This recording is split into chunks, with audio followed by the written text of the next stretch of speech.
Welcome to the Ear for Fear podcast, the horror movie podcast that boils and ghouls and dead alike are screaming for. Don't be afraid to listen as Rick and the creeps bore their way into your brains, slither down onto your arteries, into your still beating hearts.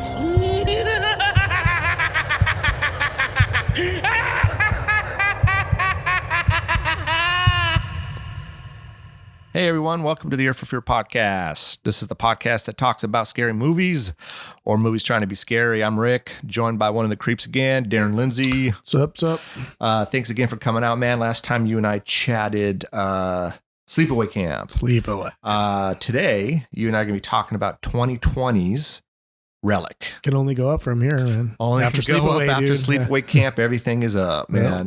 Before you and I jump into this thing, let's do a quick synopsis. When her elderly mother, Edna, vanishes, her daughter Kay and granddaughter Sam rush to their family's decaying country home, finding clues of her increasing dementia scattered around the house. Once Edna returns, her behavior turns increasingly erratic, and an insidious presence in the house appears to be taking control of her.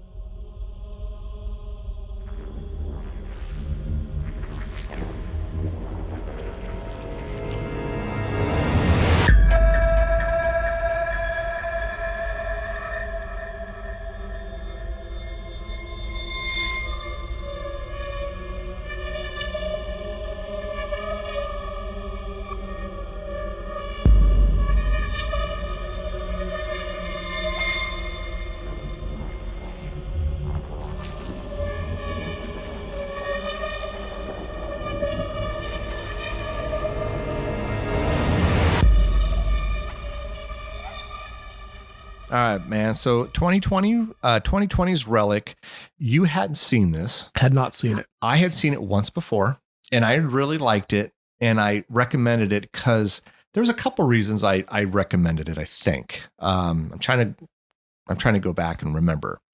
I think part of it was when you used to work at aging services, and I know the name had changed several times, and I know you had a little bit of experience with dementia or say Alzheimer's.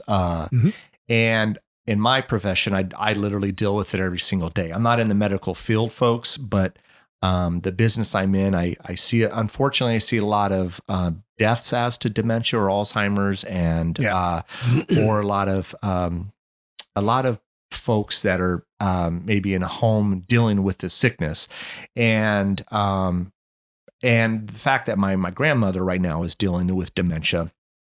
And about a month or so ago, I had a conversation with her, and I hadn't talked to her in a while, which is terrible on my end. I'm a terrible grandson.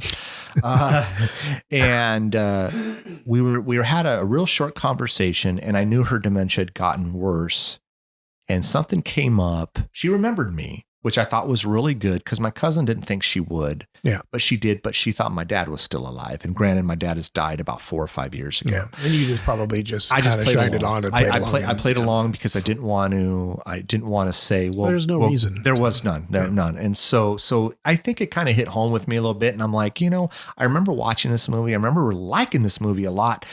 And I thought it was and I still do believe this is a very kind of smart and important film. So for those who haven't seen it, full spoilers. And so that's why I recommended it. I thought you would like it, and I thought you would, kind of not really resonate with you, but I thought you would kind of have the same opinion that I kind of have on it. Well, and so I very well may. So, okay. So to sort of backtrack a little bit for anybody who gives a crap, if you're listening, I was an art director for an association that they essentially, the association advocated for like elderly, really. I mean, it was for, a lot of it was retired, so it was like continuing care retirement communities and skilled nursing facilities, and things like that. So essentially it's when an elderly person gets into those years, trying to advocate for services on their behalf. Because, let's face it, not everybody finds themselves in a situation where they've got the money to afford putting themselves into one of those really swanky, continuing, like, or what do they call those? Like, it's not even assisted living. It's like a step before assisted living. Yeah, it's I forget what they call it. There's a name for it. Yeah, it's just a retirement community. Yeah. You know what I mean? Where you don't really need in-house nursing. Correct. You know. Yeah. And so, they would go to the Capitol. A lot of it was advocating at the Capitol, because lots of bills get, some of them get proposed that really are detrimental to seniors. They take away a lot of benefits. Yeah. A lot of Medicare and Medicaid and all of that stuff. You'd be surprised at how, I don't know how you have it. I don't want to get political, but just there's a lot of greedy bastards in government that want nothing more than to cut programs that are, I hate to say it, but they're needed, I think, and this is sad, that I feel like a lot of, I think elderly at times, not all of them, but, and not by all people by any means. And and we're definitely not getting political, but I feel that as you get older, people seem to, I don't know, not care as much and forget about you. And so, so the first things that get cut are these programs for the elderly. Well, they're older and they don't really need them. Well, yeah, they do. Well, in this country, that unfortunately is the way we tended to interface or treat our elderly. It's not that way in other countries. In other countries, Asia and Japan, their elderly are living with them. Yes. You know what I mean? And they take care of their elderly. It's only, it seems like, in this country where we really want to shove them into a facility. And it's really sad, man, because it happens more often, I think, than we realize. Oh yeah. And it's a shame. But then, and it's like watching this movie and kind of feeling what this, the main character. Well, really quick, before you do that, I don't mean to just cut you there. Let me just wrap up that point I was trying to make. Please. Is that, I did the art direction for that. So, for that association. So all of what I did was, trying to shore up their brand and trying to get messaging out, and one component of that was Alzheimer's and dementia, and it's a pretty scary thing when you actually, and that was one of the things, we were required to do. And, it was equal parts really a bad day for me to actually have to see that. Yeah. But on the other side, I'm glad that I did, because it brought awareness to what something otherwise you just don't really think about.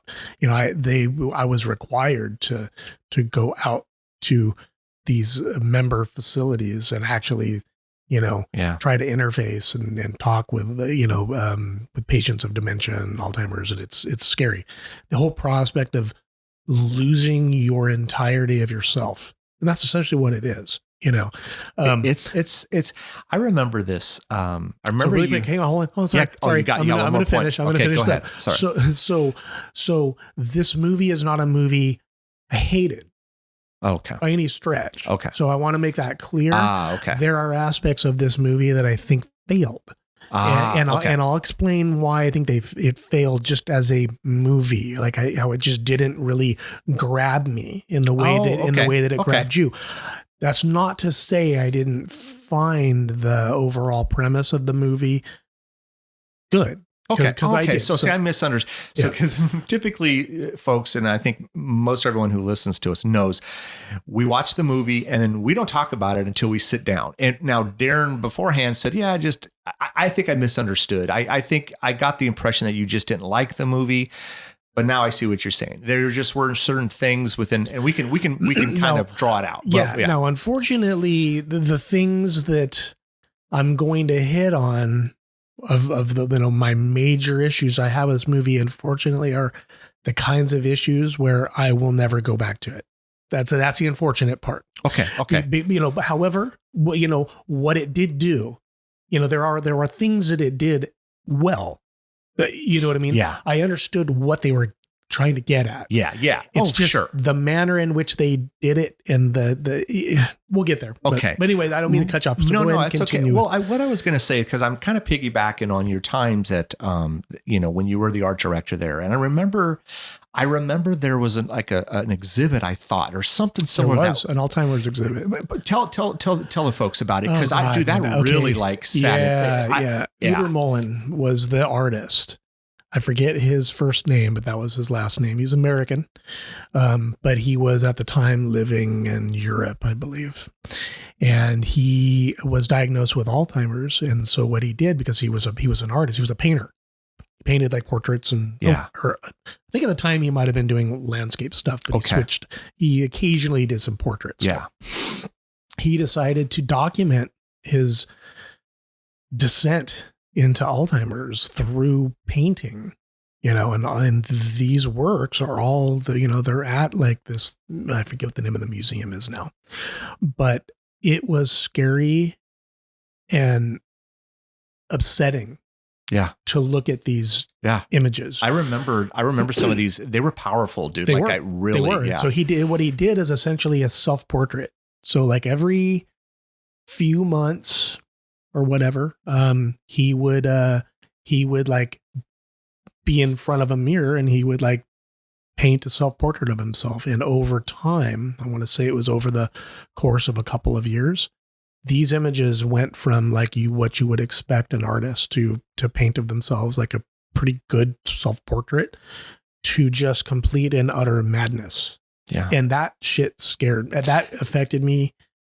Yeah. Dude, because that disease it essentially destroys yourself, your sense of self.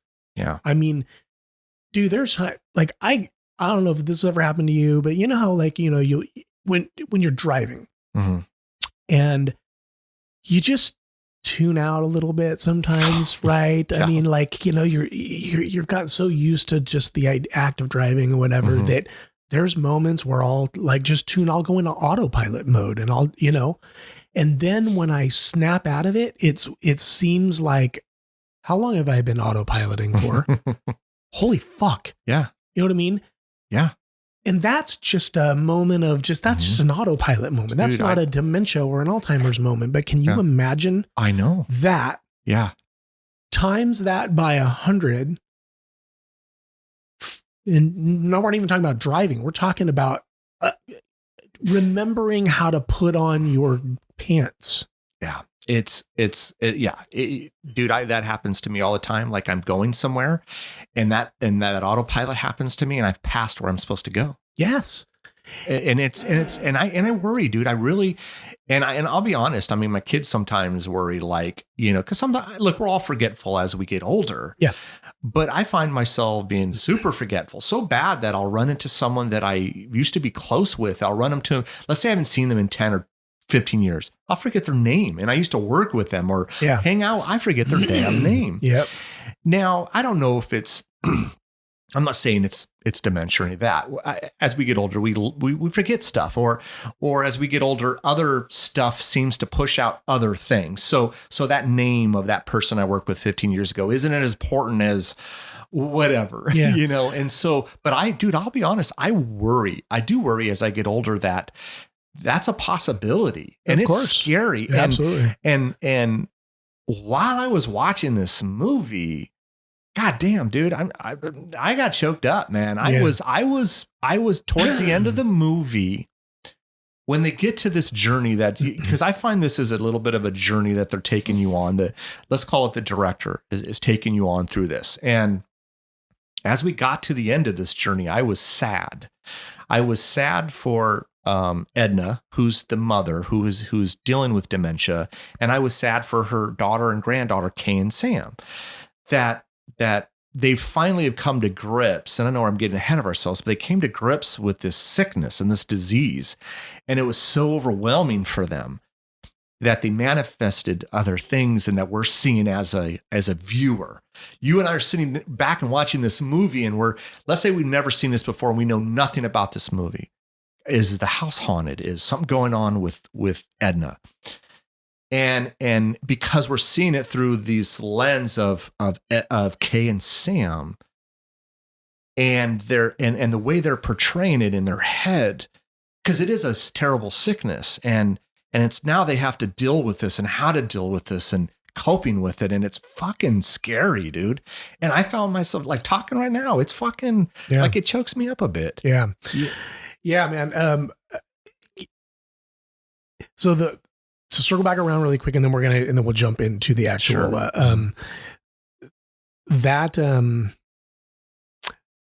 those series of paintings from that guy. And I know that I don't know any other way to explain it to the listeners right now. If they just don't have time or whatever, they just they forget to go circle around and go no look irony here. Irony. If they just kind of forget to circle around or don't have time to actually take a look at these paintings, it's like that movie Inside Out. Yes. Okay. You remember when they go take a shortcut through? Yes. And then you know how like they start getting abstracted. Yep. It's like that.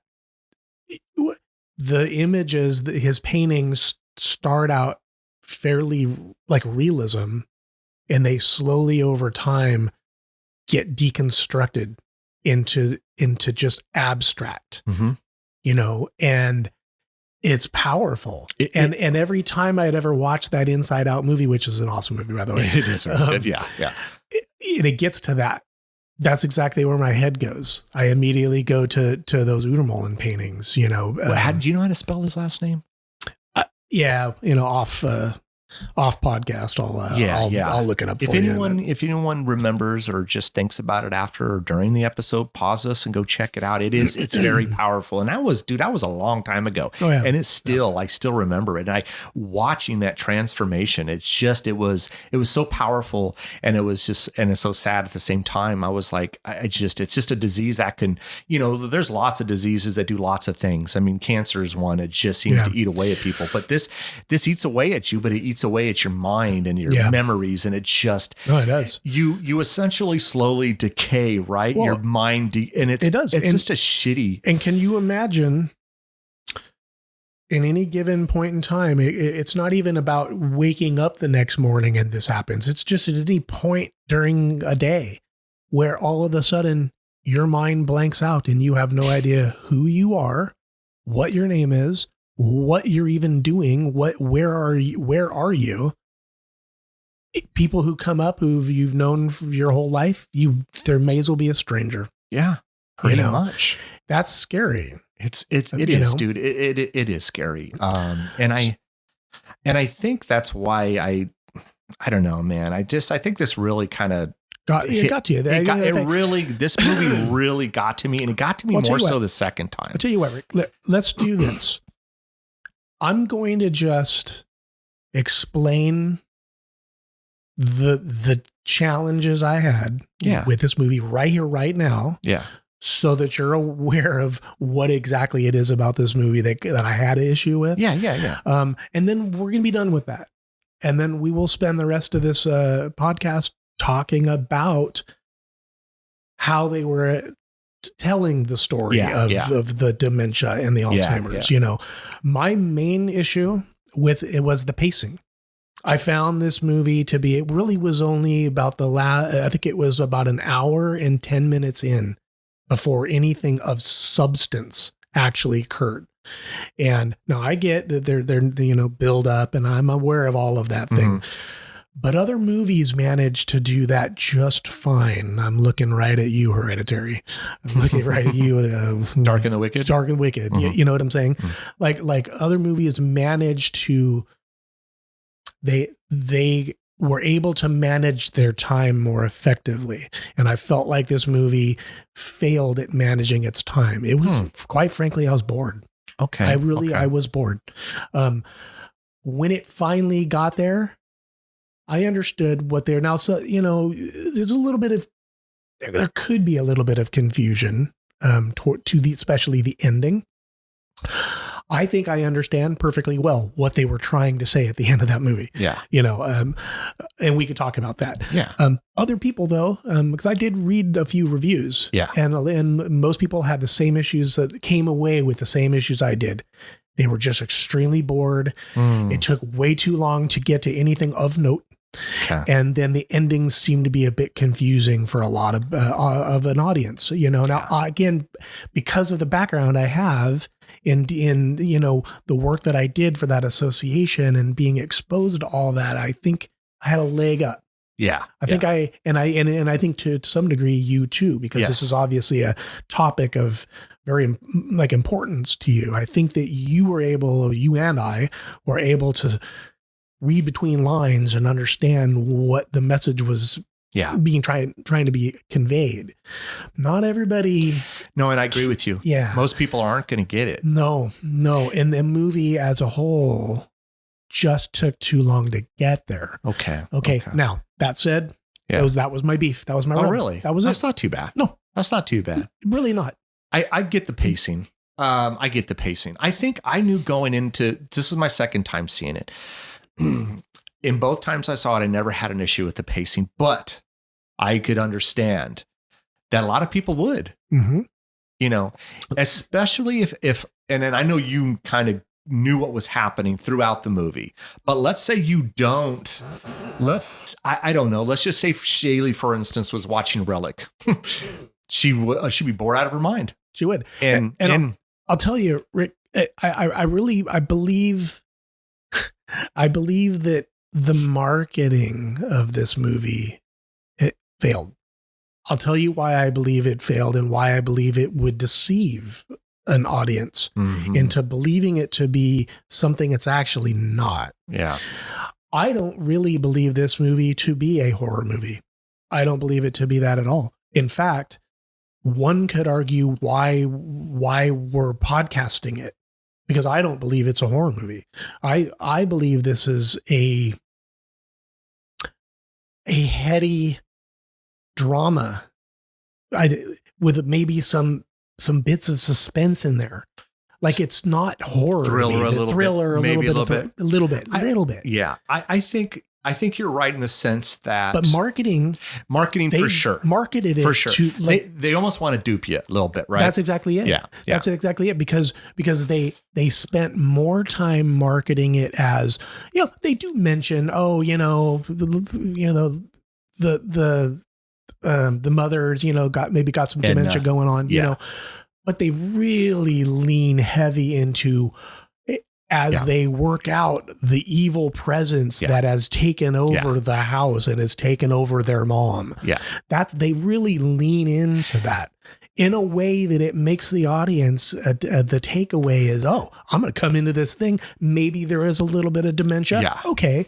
But it's really an evil presence. Yeah. It could be like some sort of ghost story, some haunted house or haunted entity that is maybe attached itself to Edna. I could see that. I could see someone leaving the movie going, they kind of duped me on that. To me, I didn't feel that way. Because I feel of the importance of the message this was trying to get across, I overlooked all of that. But I could see other people feeling that way. For sure. For sure. And I would point to Babadook as an example. Oh, the Babadook. Oh, yeah. I have to watch that again. I only saw it the one time. That was a movie that I felt, they really balanced the line between demon thing and a manifestation of a person. You understand? They did a good job with that. I got to revisit. I think why I haven't revisited it because the kid just annoyed the hell out of me. Oh, absolutely. But I need to get past that and just rewatch it again. But in this movie, they just went really heavy-handed on the marketing that this was gonna be about possession, or this was gonna be about a evil demon. But I didn't walk away from this movie with that impression at all. Now, granted, I understood throughout the movie that they're trying to drop little breadcrumbs of that, but I knew exactly what they were all through the movie. Rick, I never walked away from any part during this movie where I thought, oh yeah, no, maybe it is a demon presence. And no, I knew immediately that this was a manifestation, a telling of a slip into dementia. Yeah. I'm trying to think the first time I watched it, because I went into it kind of blind watching a trailer. I don't remember if I knew through the whole thing. I probably did. Probably the same way you feel now. Yeah. I guess to get back on, okay, so we could argue, and it's a tough one here. Like, say you're trying to push a movie and you want to get as many people to see it as possible. Maybe when the marketing comes, you gotta kind of, I don't know, take some liberties and make it look like a horror movie so you can get more people to see it. So you can get that message out there some more. Right. And I would argue, and I'm probably on a stretch here, but dementia is horrific. And so true. So you're not going to get arguments. So, so then we could, say, and it does, I mean, until we get to the very end, it does feel like a horror movie. You're not sure. You're not quite sure. I mean, I think some people will say, yeah, we were sure, but so I think that's the kind of, I guess if I was to argue that at all, really not much of an argument, but what they did was I thought it was pretty clever. They threw folks a bone who might think that there's like a horror component or like a demon when, at the end, it was like, she takes her skin off and then but what's underneath is what, you could argue looks like a demon thing. It's like this black demon thing. Yeah. You and I know exactly what they were doing. That was essentially her decayed. Yeah. You know what I mean? Decayed. And again, her daughter and her granddaughter coming to grips with what this disease is. Because then they lay on the bed. They've almost come to a, oh God, it's like a, there's like a lull there. They have lulled themselves into the fact that this is a hereditary thing and they've come to grips with that and they've just resolved themselves to it and they just lay there. Yeah. One by one. I think as the movie plays out is that the daughter, Kay, she kind of dismisses it, right? My mom's forgetful, not wanting to really sink her teeth into the fact that she has this disease. Absolutely. So you can try to ignore it all you want, but it's there. And the granddaughter, she, of course, a lot younger, and she tries to dismiss it several times through the movie.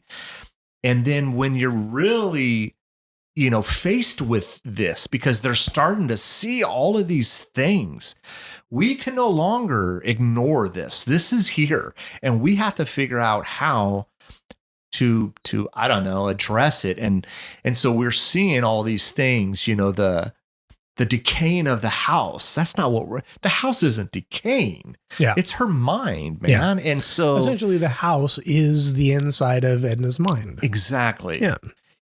And we see, and that's why I'm sorry. Yeah. And that's why, they have all of that crazy stuff where it's like behind the walls is like this labyrinth of wacky. Yeah. That is the director or whoever wrote the screenplay or whatever. That's their attempt to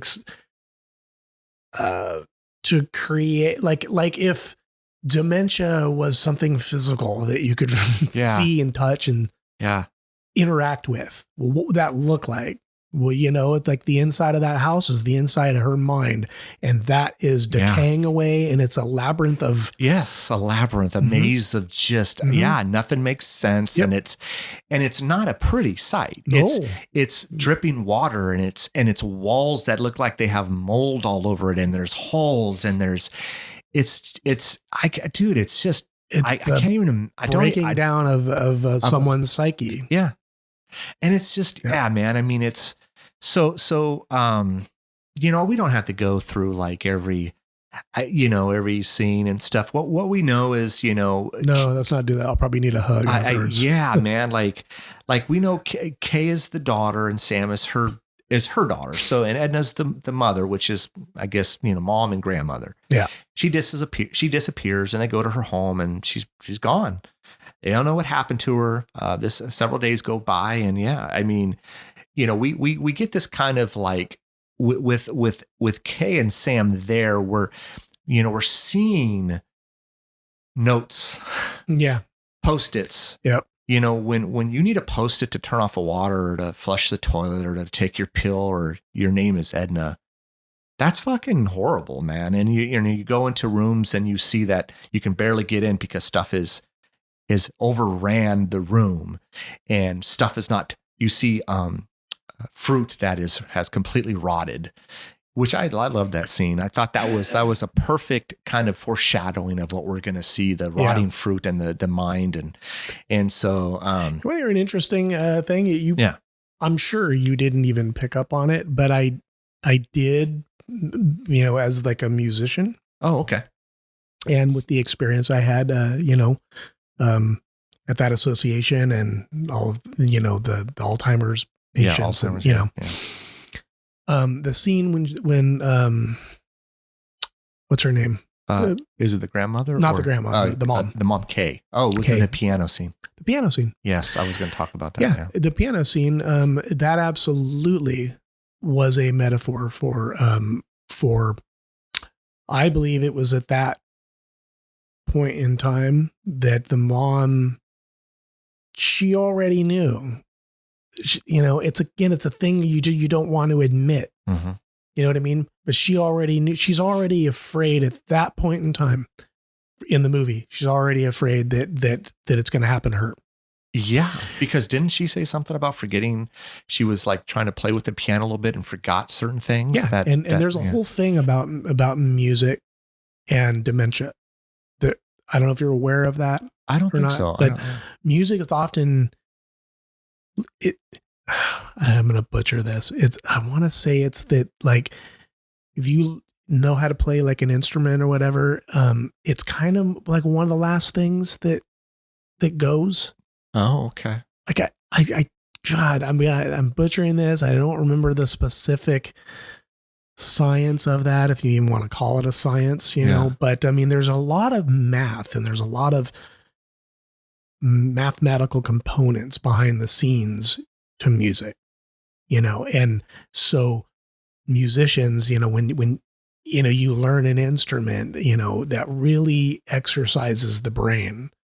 And, that's why there's a lot of these websites, I don't forget what they're called, but, they're, that are designed specifically to help stimulate your mind, especially I suppose if you have like, dementia, whatever. Like, I forget, what do they call it? Luminosity or something like that. Okay. It might be one of them. Yeah. And it's like, basically it's like brain games and stuff like that. Okay. Music in a lot of ways does that. Hmm. And so when she sits down at that piano, I think, I believe she made a reference to how like she, like I've been able to play this, but like I can't seem, and she's struggling with trying to play. Absolutely. Yeah. And I believe that what that was in that moment was, or the mom's realization or kind of moment where she's like, no, I'm going to have this.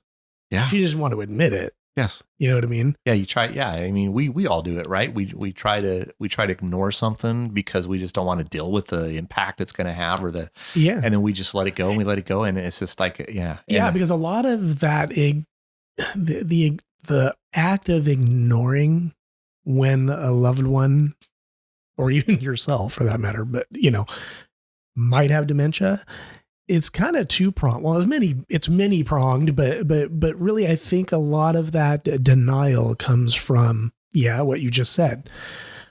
Oh crap, how are we even going to deal with this? Mm-hmm. That's a scary thing in and of itself. It's very scary. The second component is, you're in denial because you don't want to admit to yourself that the person that you've known your entire life has slipped away. Yep. You know what I mean? Yeah. That's scary in and of itself. It really, it's super, that right there. It's, that's super scary. I find, and I was looking this up because I wanted to know, like, I wanted, they say it's not that common, that dementia, like say, Edna has it, there's a really good chance Kay would not get it. It's not, you don't inherit it as much as you think, but it's possible. Yes. And for the sake of this movie, it's absolutely going to happen. We see it towards the end. And so while watching this, I start to reflect, and I'm going to let everyone know, recently I turned 50. And when I was in my 40s, which was just a few days ago,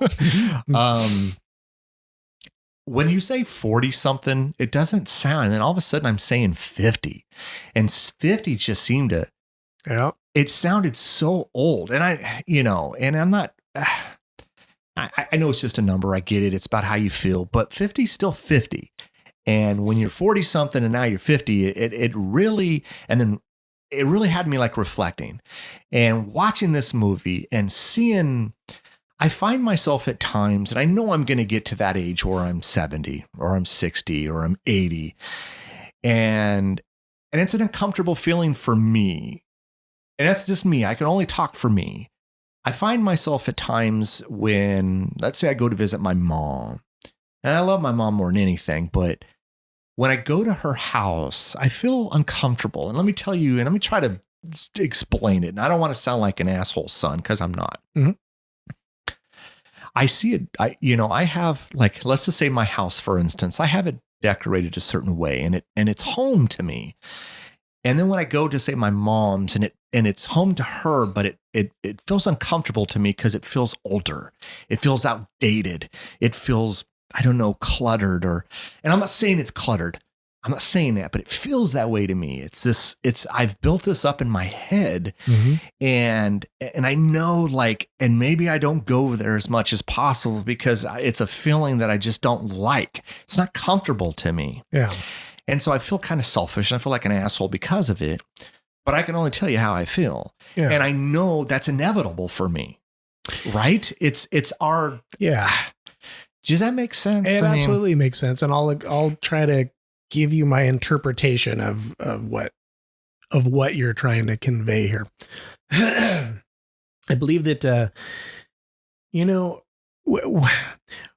when a person's a kid, you have the whole front loaded amount of life left, barring disaster or premature death, barring that. Let's just pretend none of that exists. You have your whole life ahead of you.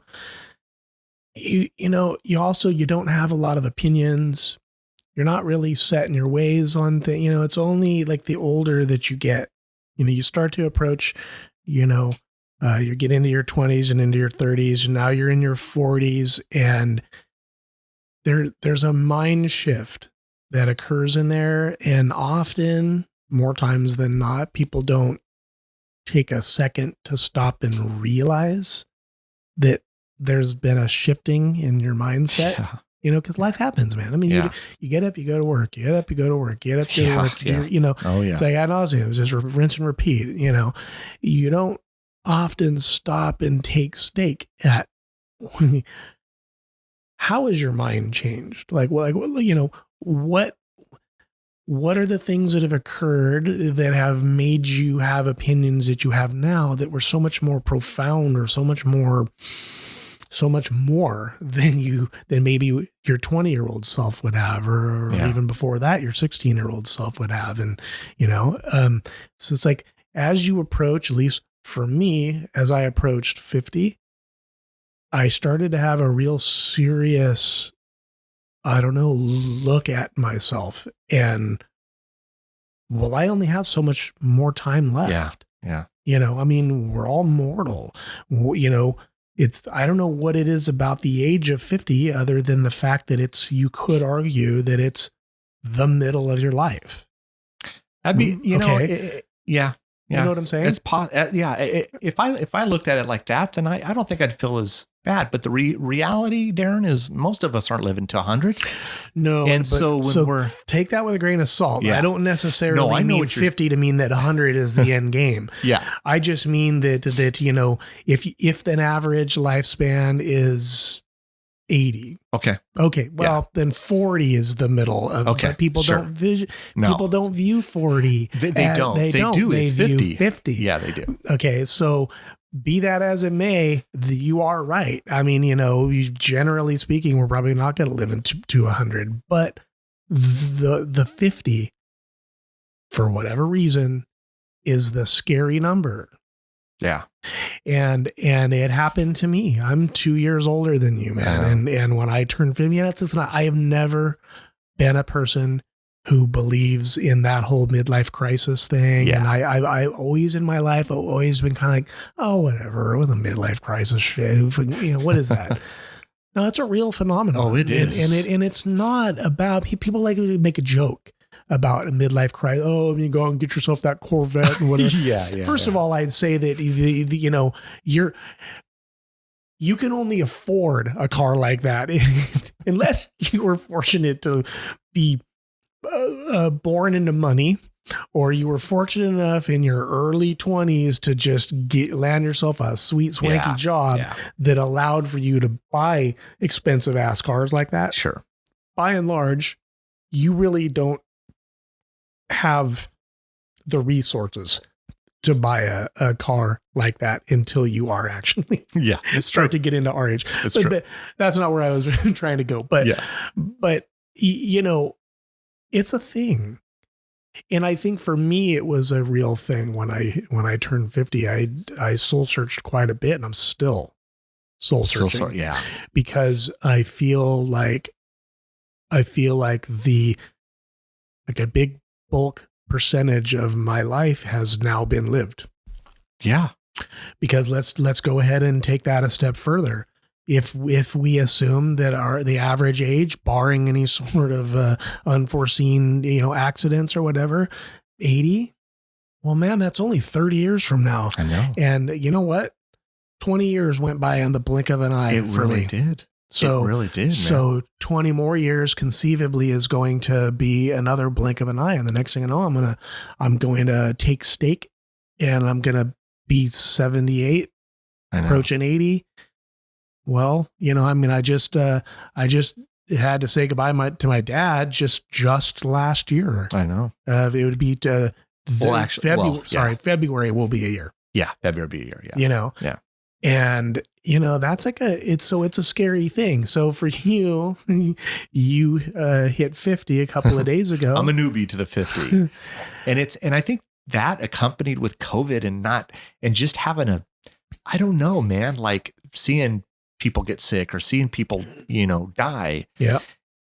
I don't know, man. It made me try to appreciate things, I don't know, more because of being isolated or seeing friends or loved ones pass away because of the stupid thing and this disease or this pandemic. And then it's like, when you get to a point, I think when we're younger, things were more important and stuff bothered you more. And trust me, as you know, and you know me a long time, shit would eat away at me and bother me. And I'd focus on the wrong thing. I still focus on stuff, and don't get me wrong. Sure. It's not that people don't irritate me or things don't bother me. They don't bother me as much anymore. But you're at you're at a station in your life now where, man, you just can't, because if you embrace the idea that in about another 30, 35, just call it whatever, plus minus, that's going to be the finality of it. Well, you don't have time anymore to hold on to things, because the more things you hold on to, the more focused you are on those things, and you're going to look up and 10 years has gone by. I know, like that. And you just don't have the time anymore for it. I don't want to do that. If I could sit here, you and I could sit here and give any of our younger listeners advice, just don't let that shit dictate your life, man. There are more important things, family and friends are super important. Don't let the trivial shit eat away at you and consume you. Don't do it. Rick, it's funny, man. This is funny. Okay. That movie, it's the Adam Sandler movie. Click? No, not Click. No. Oh, I was thinking of reminiscing. No. It's got David Spade's in it, and oh God, Jesus. Oh, the Please. Grown Ups. Grown Ups. Thank you, Jesus Christ. I know. That movie seems to be on all the time. It does seem to be on all the time. I watch it. That's one of those movies to me. I'm not so much the second one, but the first one. It's one of those movies to me that's it's like a Forrest Gump. Oh, okay. I'll just throw it on. If I'm thumbing through channels and I haven't seen that on, just watching it. My poor wife's probably, oh my God, it's like, I just find there's something. I just find there's something about that movie that just cracks. So it just resonates. It just resonates with me. I don't know. Yeah. Anyways, there's one particular scene that really resonates with me, and it's not a moment of. It's not like a comedic moment. It's a moment in there where the older lady. Rob Schneider's wife, because she's like substantially older older than all of them, but they're all our age though. They are, you know what I mean, and they're all approaching that, you know what I mean. And she says a thing that's very profound, and it makes me stop and think about it every single time I watch it. I probably watch it specifically for that damn scene, but she says, I see a lot of joking, a lot of whatever with everyone, everyone's kind of joking with each other, but I'm much older than you all, and what I've grown to know is that, the first half of someone's life is exciting. It's great. It's exciting. It's, but it's the second half is where the depth comes in. Yeah. And that resonates with me because it's absolute fact, hopefully for most people. Yeah. The first half of a person's life is certainly exciting, but it lacks mostly. Yeah. Again, there's outliers. There's exceptions to this, of course, and everything. But generally speaking, it's exciting. It's all of those things, but it tends to lack depth.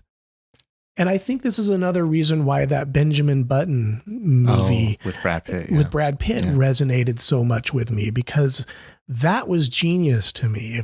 If you could live in reverse, where you're born completely old and decrepit like that, and then you, as you age and your body physically gets to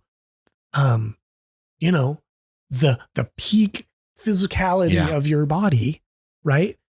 Your mind has gained so much wisdom. Yeah. So when those two aspects collide, you have got the physicality of a 20-something-year-old, but the wisdom of an old person. Yeah. And that to me is the best marrying of those two things that you possibly could have. It's funny. I look back at stuff, in my 20s or my 30s that I thought at the time was important, and I needed this or I wanted this. And then I look back now at it and go, God, it just wasn't important. It was so trivial. And so I find myself being that person now. I'm like, look, don't focus on the wrong thing, man. Yeah. Look, if you're passionate about something and you're in your early 20s, go do it. Yeah. Go do it, man. Before you settle down, go do it. Go make it happen. Because, and I'm not saying I don't regret anything. I don't. I'm not going to ever look back and go, I wish I would have did this or did that. That's not the way my life works. Mm-hmm. So if I could give some sort of advice to any, the younger ones out there, and it's crazy to think that we're the older ones now. But I would say, follow your dreams, go do the things you want to do, even though you think it's like, it may be impossible. It's not impossible. Let somebody tell you it's impossible. It's not impossible. You can do it. You can do it and make sure you're happy. Don't, look, we can, again, I don't regret anything. I don't, but there are times when I wish I maybe was doing something else for, let's say, a profession, and don't get me wrong. What I do, it's been good to me and I've learned a lot and I appreciate, I met good people, but there are times I wish I would have maybe, I don't know, followed something else, but Yeah. And I think what you're trying to say, Rick, is, it's a person can look back on their life events and can look at a particular event or a whatever and go, God, if only I had made this decision instead of that decision or whatever. That's healthy. There's nothing wrong with that. Regret is when you dwell I don't do that. No, and that's what I'm saying. And then and you don't. But there's nothing wrong with you to look back on aspects of your life and go, if I only had made that show, whatever. Yeah. So long as you don't let those possibilities that you could have had in the past consume you, because then that's regret. And regret is a powerful tool, by the way. Yeah. It can be used as long as you know when to let it go. Yeah. And I don't find myself regret can fuel a person to make changes that are needed.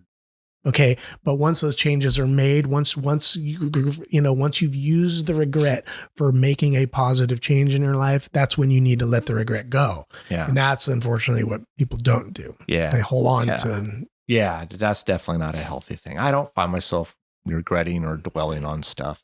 The younger Rick would have dwelled on stuff. I don't do that so much anymore. The younger Darren would have done it all the time, day and night, all over the place. Is that Portuguese in us? Maybe I don't know. Yeah. But anyways, I guess we could get back to the actual film. But I this movie, I knew we were gonna kind of go down different rabbit holes. And I think this movie warrants those rabbit holes. And no, it does, and I felt bad for okay. So it was back to the ending of this movie. Yeah. I felt really bad, like super bad. I felt bad for the mom, but I felt really super bad for the granddaughter, Sam. Because at least the way I interpreted that final scene, she was really the last one to resolve herself to it. Yes. And it's because she saw the little bit of decay on her mom's back. Correct. And then she sees that and then has that final realization that shit. Yes. You know what I mean? And then she just lays down too. Absolutely, man. Yeah, absolutely. I think the way they did this, and it's like we said earlier, the way they filmed this, if you're not sure, it could be a presence, it could be a haunted house situation. But what I loved about the film. This is what I loved about it. I really did I thought it was brilliant, man. And I think that's why it really is like, I feel like emotional about it is that this could happen to any of us and any to our family or friends. And how would we deal? Like I said, it's happening to my grandmother. And how do you deal with it on a daily basis? Or in just a daily basis, how overwhelming it becomes, right? I mean, it's overwhelming. Well, how does that daily routine even look like? Yeah. What do you do? What is best for that person? That's just, it's like this huge weight on the shoulders, and how do you deal with it? And I think that's what we're seeing during the film, right? We are seeing what Kay and Sam have manifested in their head of what dementia is. Right. And well, first off, given a long enough timeline, I believe everybody eventually would succumb to dementia. You think? Absolutely. Yeah. We're all on different timelines, man. Given like lifespans, what I mean by life. Yeah. Right. Yeah. Different, given a long enough span of time, if let's just say we could live, there's no set limit, like the whole, on average 80. Let's just say that doesn't exist. Okay. Given a long enough timeline, I believe that the brain would eventually succumb. Yeah. Dementia is, it's the pathways are no longer connecting. If you think of your brain as, essentially it is. It's your brain is a quantum computer. Okay. A quantum computer stores information all the fuck over the place. Yeah. And it accesses what seems to be insurpassable, like spans of emptiness. Yeah. 2 different pieces of information. That's what a quantum machine does. Okay. The brain very much is that. There are components of your memory, the same links of a memory on one side of your brain. There's other components of that same memory housed somewhere else, and your brain, via quantum mechanics, accesses these pathways. And that's what dementia and Alzheimer's is. It's a disease that breaks away at those pathways. Yeah. So I believe given a long enough timeline, the human brain will happen. It will happen. It's just that some people are dying in their 70s. Some people, those that pass away in their 80s and 90s and never show any signs whatsoever of dementia. Give it time. I believe give it time. Yeah. I had to, I had to do some little research because I think I was a little not educated on, I wasn't educated on the difference between dementia and Alzheimer's. And so I tried to just do a little bit of short research on it so that I could kind of maybe speak somewhat, I don't know, smart here on this subject and jump into and let me know if you read this as well. Dementia is kind of like the generalized, disease. Correct. Alzheimer's is a specific brain disease that affects 60 to 80% of dementia. Correct. Yeah. Yeah. And I, because I see it all the time in my business and I wanted to know, it's like I knew a little bit and I kind of thought that was the case, but I wanted to know and so, it's just, interesting thing, getting back to the movie, because again, let's try to do our best to circle back around to what we're actually talking about. Yeah, I know.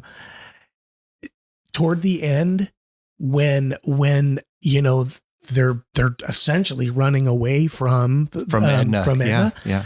This is such an interesting thing because they are doing that, right? All through that weird labyrinth and then through the what looked like, I thought it was like the fireplace mantle, but it wasn't actually a fireplace. No, but I know what you're saying. But you know what I mean? Yeah. They're running away from the realization of dementia. Yeah. That's what they're running from. And what they've essentially done, and like I said, I think it's so smart that they've created the not really the grandmother, but her disease as a monster, as a creature. Yeah. And they're trying to run away from it. And every time we start to see her, she looks more decayed. Yep. It's because this disease has literally consumed her. Absolutely. And I just found it so sad, Darren, that when Sam, the granddaughter, was walking through, like you said, this labyrinth of, it's supposed to be the house, and you see the Post-its and the writing, like some are very simple, right? Take your pills, flush the toilet, whatever, and it's written very nicely. It's just written like whatever. Then you start seeing ones that are scribbled, and my name is Edna. Mm-hmm. You don't even remember your name anymore. No. My mother had green eyes. Yeah. And I think there was one, and it was really scribbled. It said something about don't take my memories, or something about not the memories. They've stripped everything away from you. Like the whole scene with her eating the pictures, the photographs from the photo album, man. Yeah. I mean, it's just, man, damn. Yeah, I mean, it's interesting because, that labyrinth, that is a representation of fragmented memory. Yeah. You know what I mean? Yeah. There was that little cabin. Oh my God. We didn't talk about the cabin where the great grandfather, they basically, because his mind went, because again, this is part of it being inherited, the great grandmother of a K. Mm-hmm. So it would be like Sam's, I guess, great, whatever. He had this and they basically stuck him in this cabin out on the property, but away from everyone. And so we see flashbacks. It's out of sight, out of mind. Out of sight, out of mind, man. And because it's a very weighty subject. I mean, which is, I believe, one of the reasons why people tend to want to bury their head in the sand a little bit when it comes to this. A loved one begins to show symptoms of dementia and or Alzheimer's, and they don't want to admit that because it is such a weighty, that's an emotional roller coaster that you are on indefinitely until that person finally passes away. And no one wants to willingly jump into that. It's, if you really kind of sit back and think about it, right? Like if you were to explain the disease to someone, like say you were to explain it to Shaylee, or I explain it to Andrea and and they're 15 and 16. They won't. It doesn't sound real, right? They don't. It does. It almost sounds fictional, like we've made it up. No, you don't think? I don't think that. No. What I think is just a kid at that age just cannot embody and embrace what that means, Rick. And that's what it is. Darren, but I'll be honest. They can't embody it. I don't believe they have they're hearing the words. Yeah. They're doing their best to relate what is being told to them and relate it to some life experience they've had, sorry about the whistle, that they've had in their life, right? That's funny. Whistle. But what do they have to draw upon? But see, Darren, okay, so let me tell you what this is gonna sound crazy because we're sitting here talking about this and again, I have some experience with it, but Darren, when I sit here and I tell you that, like, say my grandmother maybe doesn't know me anymore. Mm-hmm. She doesn't know that her son, my dad, died 4 years ago. Seems made up. It sounds made up. It's I still sit here and I have a hard time processing in knowing it's a real thing, knowing I've seen it on a daily basis in my business. It's there, but it's still hard to swallow, man. Like, so if God forbid someone I knew, like, not my grandmother has it, but let's say I don't know, of my mother or something. Damn, dude, it's because you can't get your mind to wrap itself around the idea that your memories and even a day-to-day thing like putting on a pair of socks can slip away from you. Now, you're having a hard time doing that at 50 years old. I know. Can't imagine what a kid isn't gonna. It's not that it's not that they're listening to it and they're like that just sounds like a bunch of fooey. You know, it's not that. It's that it is impossible for them to wrap their heads around.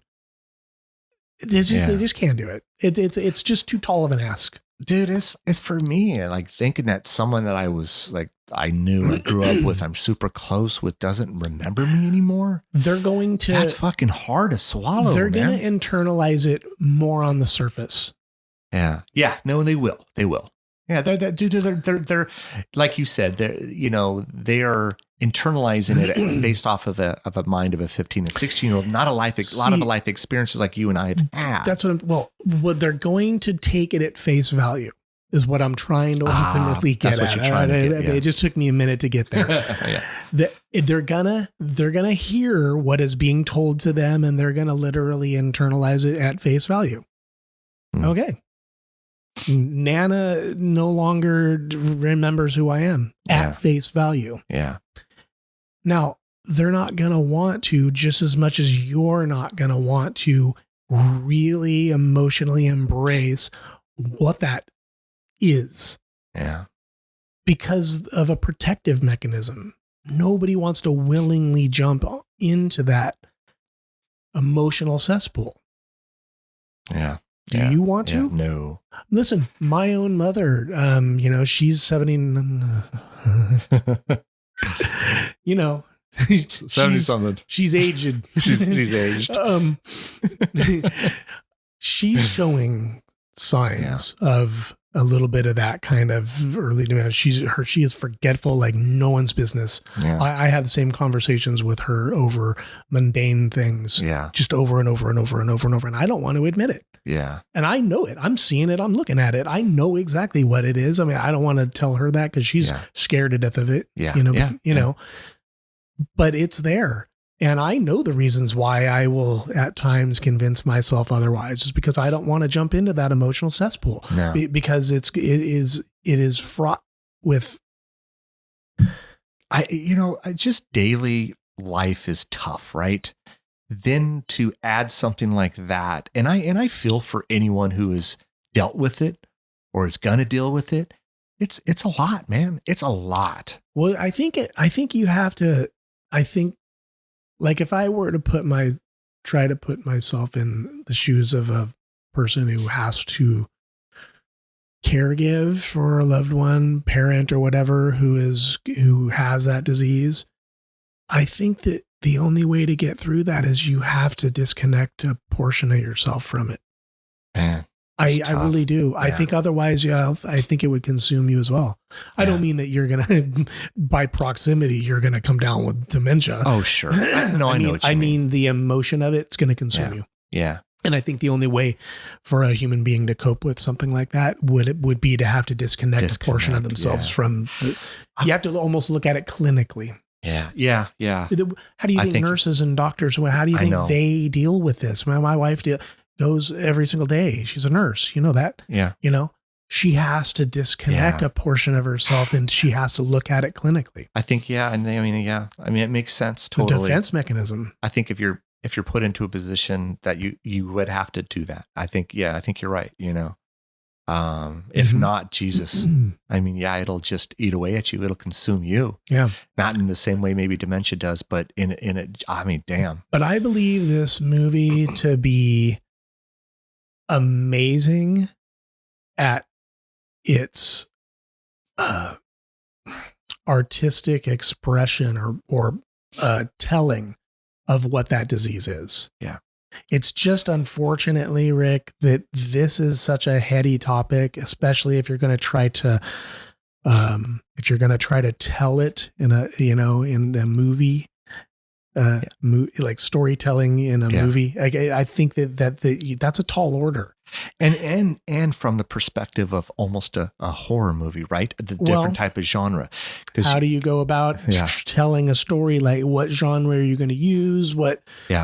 There's a multitude of different ways to go about telling this thing. And if you're going to land in the horror genre, I don't think you're going to get there. And I think you're not going to get there because the folks who are into horror movies they're in it for the ghost psychological horror, slasher horror, gore, demons. They're in it for that. But this is a very heady subject matter. It is, and a very, very higher. No, I'm not saying for anybody who's listening to this makes an assumption that I'm trying to say that somebody who's into horror movies can't wrap their heads around. I know you're not. I'm just saying you go into it for one thing, and it turns out this movie is telling a whole other story. Yeah. If you're not ready and you're not prepared to wrap your head to get into that headspace, it's gonna go right over you. Yeah. Or if maybe it doesn't go over you, it just pisses you off because you felt like you were kind of tricked. That too. Now, I don't feel that way, and maybe maybe most people won't, or maybe I don't know. I can't get into someone else's mind and see. I thought it was smart. I thought it was one of the smarter movies I've seen as any movie. If I were still working at that association, I would recommend that everybody there watch this. Yeah. And I wouldn't care that it was disguised under the premise of some demon or some horror. I would some entity. You all need to watch this. Absolutely. Because it is relevant to what you're doing. Absolutely, man. I hope people who haven't seen it, I hope they will see it. I hope they will recommend it to other people. I think it's clever. I think it's smart. I think it's an important, I'm not saying it's the most important movie ever, but dealing with this type of disease, in the business I deal in, it hit me different than I think it may other people. I think it's a really good movie, and I would definitely recommend it to people. So, I mean, again, it is hard for me because I absolutely would as well recommend it. I just wish they had done a better job with the pacing. I mean, it is possible to film subject matter like this and do it in a way that the pacing keeps you engaged and keeps you going. And again, I can only speak for myself, and it's only you and I right now. I had no issues with the pacing. Yeah. But I know I've talked to you in the past about movies, and you are that's a big deal to you. Pacing is, and it just, man, if you weren't feeling it, you weren't feeling it. But honestly, man, as a whole, and this was towards the beginning, you really, there was only really two things that you had, yeah. No, that's what I mean, Rick. And I'll tell you this much too, which I was hoping for, and I got exactly what I hoped for. I have more of an appreciation for this film now, having talked it through with you, than I did before we started. I was hoping so. I wasn't trying to change your mind. No, but I'm not going to change your mind. I want you to. I'm not sure I'm going to watch it again. Yeah, that's okay. That's okay. But having talked it through, I have way more of an appreciation for what they were trying to achieve. Yes, absolutely. And I know and hopefully the loyal fans out there, and I don't know how many there are, and hopefully there's more than I think, but this one was a little different. I think we talked more about I think the main subject of this movie versus the movie itself. But it's okay. I really feel like that there was no other way I could have. I agree with you. We could not follow the same pacing as we've done in other episodes. It just didn't warrant that.